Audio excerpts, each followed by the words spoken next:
Welcome back. What a difference a week makes. Getting into 91.1 The Bridge this morning, the front parking lot's actually beginning to take shape here at the Composite High School. Fantastic, although I had to park a mile away. Very confusing on how to get in here, but you know. It's pretty crazy. Our guest today, Crista Watts Baker. Krista, welcome. Thank you. Thank you so much for coming in. And thanks for having me. Krista and I, we were talking off the air. We know each other, we know of each other, but we really don't know each other very well. And I always like to start at the very beginning. Krista, who is Crista Watts Baker? Let's just, the core question. Well, I was born on a cold January morning in 1981. Is that as far back as you want to go? I'm sorry, I'm a bit of a jokester too, so just to let you know. So I'm assuming you were born in I'm just kidding, not Saskatchewan, Newfoundland somewhere. Yes, I was born in Corner Brook, Newfoundland. Was actually adopted at the age of 3 months old by my wonderful parents, and grew up in a small rural community of about 600 people. And when it became time for me to leave the nest, I went to St. John's, where I attended Memorial University for 7 years. 7 years of university? 7 years of university. Holy My parents did a happy dance the day that I graduated because they were supporting me through that. I like different things. I like to explore different things. And when I went in there, wasn't quite sure what it was going to be. So I knew I loved writing. So I started to do an English degree, but then explored some other areas like behavioral neuroscience and education, and finally decided when my younger brother went to university that I was going to do a business degree as well. So I went to the advisor for students, and they said, you do realize this is going to tack an additional 5 years onto what you've already done. Oh my. And I said, that's cool. I'll be a professional student. So when I graduated, I had a Bachelor of Arts with an English major and a Bachelor of Commerce. And what year was that when you finally graduated? I finally graduated in 2006. Okay. So what brought me to Fort McMurray was in 2005, I applied for an 8-month work term here because I did a cooperative program that involved a work term component. And turns out it wasn't the business side that actually got me the job. It was the English side, because my boss at Syncrude was looking for someone who could write. And I got offered the job. I came here in 2004 in September, started my work term, and went back home at the end of April to university. Was offered a permanent job at Syncrude before I graduated, and then I dragged my husband, who was then my boyfriend, to Fort McMurray for the first time, because we've actually been here, left, and missed it so much we came back again. So what was your actual job at Syncrude? What did you do? So I have two sides to my brain, and it's very bizarre because I'm very analytical, which was the business side, but also very creative. So I've always loved things like photography and writing, and I became very interested in business analysis, internal control, internal audit. So those were the fields that I worked in. So when I became a permanent employee at Syncrude in 2006, I worked in the business controls area. So looking at departments, how their processes work, how do we make them better, how do we help them close out audit gaps, those types of things. So that was the analytical side of my brain at work there. I basically based my whole career around the way that I think. And so, Q 2007, my husband isn't happy here. He's not working in a job that he enjoyed. So me being me, I'm a little random, I'm a bit of a gypsy, decided, where can we go that he'd be happy? And so he has family in Cambridge, Ontario. I went there for a visit with him, fell in love with the place, and we moved to Cambridge, Ontario. Oh, wow. So I was miserable because I went to work for an organization that was very bureaucratic. and didn't allow me the autonomy and freedom that I had at Syncrude. And that's one of the things I loved about Syncrude, is because if you have an aptitude and a willingness, you can do anything you want. And it's great that way. So I went from, being able to do whatever I wanted to being put in a small box. So I finally decided, you know what, I've tried a couple things in Ontario, but I really want to start my own consulting business. So I started my own business process improvement, internal control consulting business, and then reached out to some of my contacts in Fort McMurray and got a contract. So I started commuting, and I commuted for 3 years. So I would do 1 week here in Fort McMurray, 3 weeks in my home office, and then finally was offered a position where I had to be on site to implement or coordinate the implementation of one of their new management systems. And I finally said to my husband, I'm like, well, I miss you, I miss the dogs. I know you didn't like Fort McMurray the first time around, but please give it another chance. And we ended up coming back to Fort McMurray. So then in, when was it? April of 2012, Syncrude offered me a permanent position again. Mm-hmm. So I pondered, should I stay as a consultant? Should I come back to Syncrude? But Syncrude's always been my home, so it was an easy decision. If you're listening, you're probably wondering, well, we're talking a lot about Krista's professional career, but why is she here? And at some point in that time, you were diagnosed with MS. Yes. Talk about before you were diagnosed, what were you experiencing that led you to ask the question, what is happening? So I can trace my symptoms back to when I was about 17 years old. And what happened was I started having cognitive issues. Being able to remember what people say to me when we're having conversations. I noticed at the time when I was 17 that when people started talking to me, I couldn't pay attention to them. And that was very concerning for me because I had a photographic memory and I did very well in school. And for me, like I said before, the way that I thought was how I built my career. So it became a bit of a nuisance, but it wasn't something that prevented me from going to university and getting my degrees and those types of things. And even while I was living in Ontario, I was having issues with cloudy thinking, and which were very perplexing, but would kind of go away. So when I came to Fort McMurray, this cloudiness and dizziness was really impacting my ability to do my job. It was actually quite embarrassing. Some days I would sit in meetings and just wish that people wouldn't ask me any questions because I just couldn't function. So I finally, went to my doctor and said, I'm having these issues. They're affecting my ability to do my job. Like, can you please help me figure out what's wrong? And every test that came back was normal. And I went to him again and I said, no, I know my body, this is not right. So he said, okay, you're having dizziness and things like that, so I'll send you for an MRI to see if it's something to do with your brain. And the day he called me back for the results of the MRI, I wasn't expecting anything because all the other tests had come back normal. And he said, you have lesions in your brain that are indicative of MS.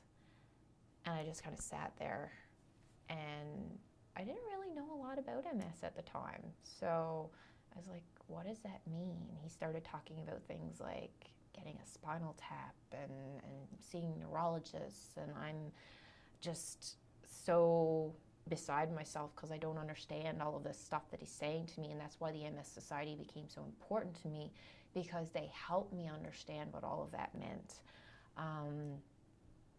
And it was quite scary because doctors, I've been in and out of hospitals since I was 17, and no one could ever figure out what was wrong with me because my disease presented in a different way than other people with MS presented. And that's the thing about MS. I call it the disease of many faces because it doesn't affect two people the same way. So my initial symptoms were, cloudy thinking, cognitive related, where someone else might lose the feeling in one side of their body. So it's very difficult process to kind of get that official diagnosis. But when I did, I felt a sense of relief, because my whole life I'd had these symptoms and had no idea what was causing them. But then to have a term for it, that actually helped me move forward. And that's when I sought out the MS Society and started partaking in support groups that they had. And I've always had a passion for helping people. So that's when I became involved in volunteering as well. So not just, being a client, but also being a volunteer with them. There's something to be said for being able to name it.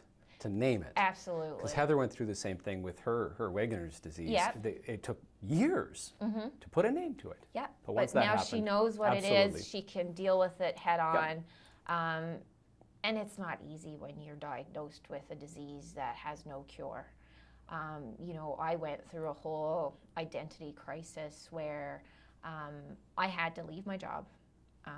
Because, like I said, my job revolved around the way that I thought, and I got to a point where I would sit at my desk and stare at the screen for 8 hours and not be able to do anything because I just couldn't process the information. So when you're supposed to write an audit plan and you can't read the procedures, it's kind of hard, or if I had a yoga mat on the floor in my office and I would shut my door and lie on the yoga mat because I was in so much pain and cry. And I finally said, I can't do this anymore. I love my job and I love the people I work with, but I had to make a decision for myself that I had to put me first.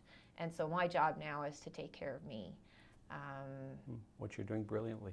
Thank you. My guest this morning is Crista Watts Baker. She lives with relapsing remitting MS, and she lives very vibrantly, I might add. I watch her every day on Facebook. She's also the chair of the advisory council for the local society of MS, and she's an artist as well. And we're going to talk about how she expresses herself through photography and what she calls karmatography, which is brilliant. You're listening to Impact right here on 91.1 The Bridge.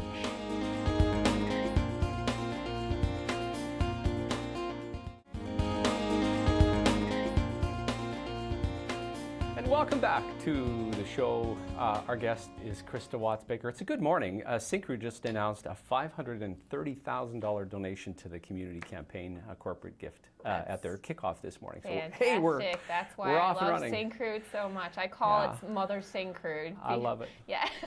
And of course, those donations support groups like the MS Society and the work that they've done with you and many other people in the community. So Krista lives with relapsing remitting MS. And recently, Krista had a relapse. I guess you ended up in the hospital. I did. And the lifestyle had to change one more time. Yeah, so my friends were joking with me and asking me if I was paying rent there yet, because I spent 10 days in the hospital. Interestingly enough, what I had was called a pseudo-relapse. So there's a difference between an actual relapse and a pseudo-relapse. And a pseudo-relapse is where your existing lesions cause you to have symptoms. So you won't have the development of new lesions in your brain. That's what is considered a relapse. But pseudo-relapse is when existing damage kind of, represents itself and wreaks havoc on your body. So. Yes. So tell me, if you don't mind, what happened? Is it a physical thing where your body was not functioning, your lower extremities were not working as well? Or? What happened this time was I started having seizures. Mm-hmm. And my body would flail uncontrollably. And I kind of have what they call an aura. And it's not an epileptic seizure, but I had severe pressure in the back of my head. It started to tingle. My whole head would start to tingle, and then I'd almost black out. So I was very incoherent, and so my husband rushed me to the hospital. And I love my husband because we say we face fear with funny. We laugh our way through this. The nurses thought we were crazy, and I'll say this on the air because anyone who knows my husband knows he's quite the jokester. And as I'm lying in a hospital bed in the emerge, flailing, and the doctors are telling me, Krista, control your breathing, and all I'm doing is and I'm going really fast, and he's sitting or standing at the foot of the bed saying, push, honey, harder, harder. And then all the nurses start to laugh. So this is how we approach my MS. We've I've gone through a grieving period. I've done, who am I without my job and all of those types of things. And I've decided that I am not going to let this disease dictate my life. People see me and I'm always smiling, and I don't want people to see me huddled up in the fetal position and not enjoying myself, because I'm determined to enjoy my life to the extent that I possibly can. You had to give up driving, but you got something else in replace. You have I what do you call her? did. Molly? I can't remember. No, You gave her name is Big Bertha. Big Bertha. Okay, tell me about Big Bertha. Big Bertha. So I decided that I will not be confined to my house. When I feel well enough to get out, I want the independence to, bring myself to my physiotherapy appointment or go down to Stony Creek and have a coffee if I want to. So I bought the mother of all, I'll get it out in a minute. I have word finding problems. I have a picture of it, but I don't even know what they're called. It's a mobility scooter is what it is, yeah. right? So I have the mother of all mobility like scooters. supercharged. It's supercharged. I can go 25 kilometers an hour on this thing. I can get, I think it's like 70 kilometers out of it before I have to plug it in. I also have the best bumper stickers on this thing. There's one that says MS is a big fat duty head, and the other one says I'm making MS my BI you know what. And my good friend Shauna McKinnon, who also has MS and who is also an advocate for MS in the community and works for Cruise, gave me a Cruise sticker, which I proudly placed on Big Bertha. So I run around town in Timberley on this thing. People see me flying, Oh my. I have embraced what people call a disability. I have embraced it, and I have, I'm going to make the best of it. You're inspirational, believe me. Just seeing you in every picture on Facebook expresses that. So it's beautiful. and so people look at me and they don't see MS. So unless I'm walking around with this thing, people don't know. That was a cane for those of you listening. Yeah, sorry. I just showed Russell a cane. So funny thing is, my husband, being the jokester he is, turned my cane, called him Patrick, because there is a hockey player called Patrick Kane. So we refer to the cane as Patrick. So if anyone ever asks or hears me say I'm taking Patrick with me, that means my cane is coming too. Our guest this morning, Crista Watts Baker. We need to take another break. When we come back, I really want to talk about your art and the art show that you have coming up at the Art Foundry. My guest, Crista Watts Baker, living beautifully with MS, and you're listening to Impact. It is a team effort of United Way, Fuse Social, Shaw TV, Fort McMurray, and our friends right here at 91.1 The Bridge.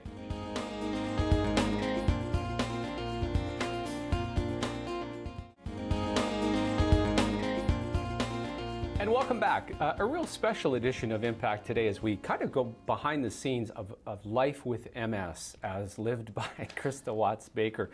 Before we do anything else, I want to do something I've never done. I want to take a picture while on the air, okay? But I want you to make the face that you always make on Facebook. Okay. Go.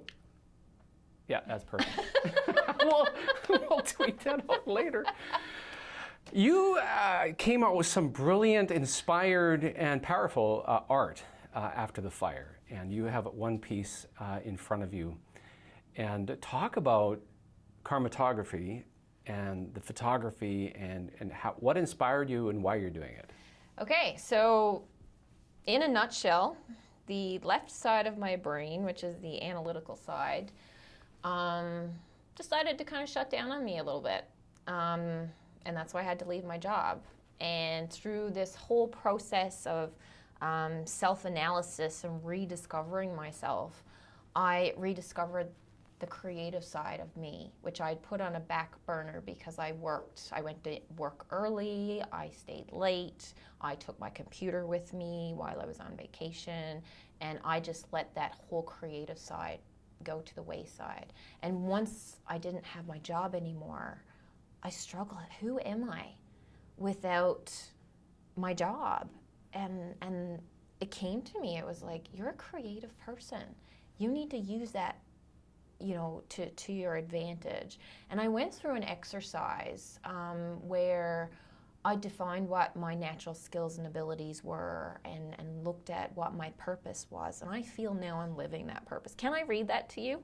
Sure. Yeah. So I come prepared with props, people. Talking about my natural skills and ability and my natural gifts, empathy, humor, musical, creative, loving, all of these things. What do I like to do? Photography. My purpose in life, which I defined, was to connect with the universe through capturing, creating, and enjoying beauty, and to improve the lives of other beings through the use of my natural gifts, skills, and talents. And so here came chromatography. So I said, well, I love photography. I want to touch people with my work. So I do fine art photography is basically what it's termed. And all of my pictures tell a story. And as soon as I came back from Fort McMurray, to Fort McMurray after the evacuation, I spent 2.5 months in Calgary. I decided that this was going to be a way of catharsis for both myself and for the people of Fort McMurray, and I wanted to share that. So what I did, this was one of the first images I did, and it's called Trying to Turn the Page. And this image depicts a woman in a burnt dress reaching for a page of a blue sky. This is hope. So she's reaching for that hope, and she's standing in front of the rubble.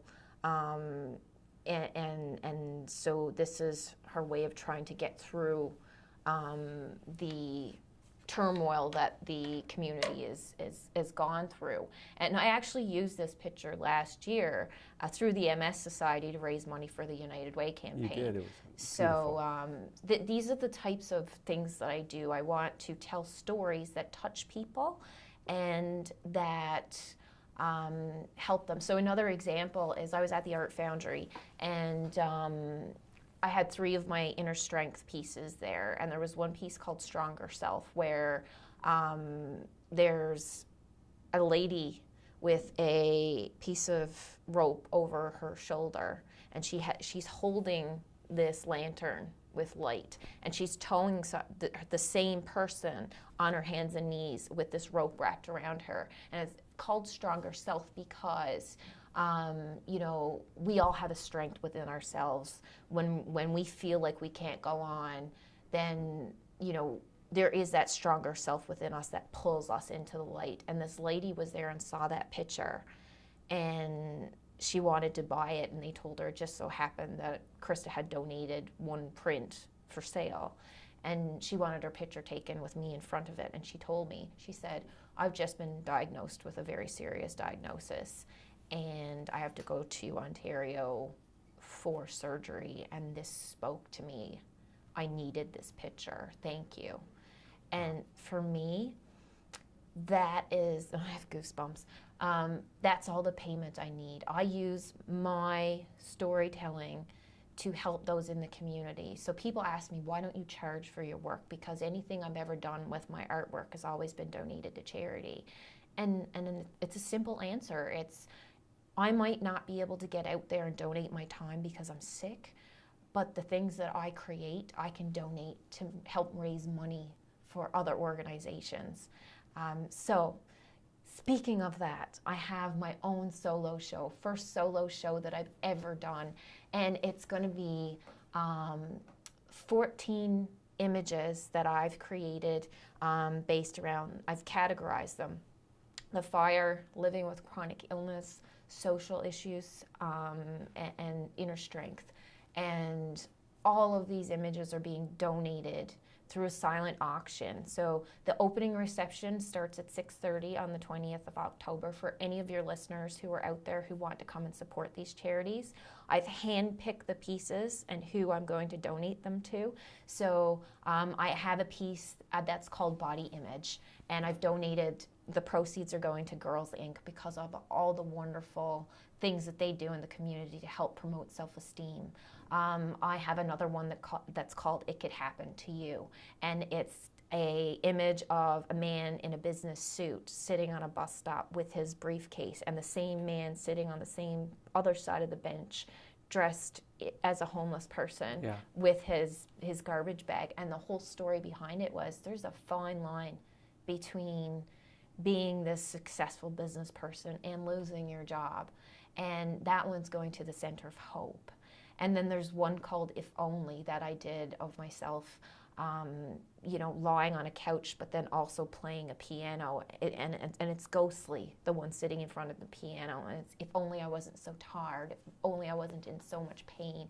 And it's a tribute to people living with chronic illness. And the proceeds of that are going to the Northern Lights Regional Health Foundation. So, I mean, there's more organizations that I'm donating to, but this is just an example of what this is going to do for the community. And I want to share that part of myself with the community and have people come out and donate, their money to help these organizations. And that's my way of giving back. What's the name of the show?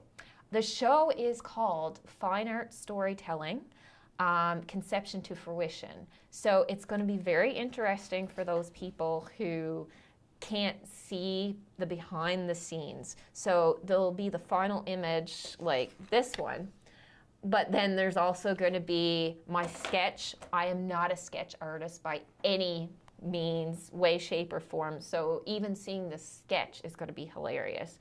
And it will also show all of the pieces. So my work is composite work. So I put things together to make the final image. My husband helps me in a lot of them. So there'll be pictures of him like holding things and just how big and I Photoshop him out when I put it all together. So it'll be like a complete behind the scenes. So the show will have the final image. It'll have the story that goes along with the image because every image tells a story. Yeah. It will have a description of the organization that the money is going to, and it will also show all the craziness behind the scenes of how I put my work together. October 20th, you said? October 20th. At the Art Foundry? At the Art Foundry, starting at 6:30 is the opening reception. The show's going to run for 2 weeks. The silent auction will go for a week. So if people want to donate to the silent auction, they can go anytime during the week starting October the 20th. Or they can also email me personally at cwb.carmatography@gmail.ca, I believe. I'd have to check it out. But, or find her on Facebook. Yeah, just find me on Facebook. Yeah. Type in Carmatography. You can find me and all the information is there. Krista, we're out of time. We could probably go on for I can several talk for hours. Thank you for coming in. It's very empowering and inspiring to hear how you're living your life. And you're truly doing that. Yes, and with your condition as opposed to against it, and that's a brilliant thing. Thank you so much. Crista Watts Baker, our guest this morning, chair of the Advisory Council for the MS Society here in Fort McMurray, also the artist behind Carmatography, a show coming up at the Art Foundry on October the 20th, running for a couple of weeks. You've been listening to Impact. It is absolutely a team effort of United Way, Fuse Social, Shaw TV, Fort McMurray, and our friends right here at 91.1 The Bridge.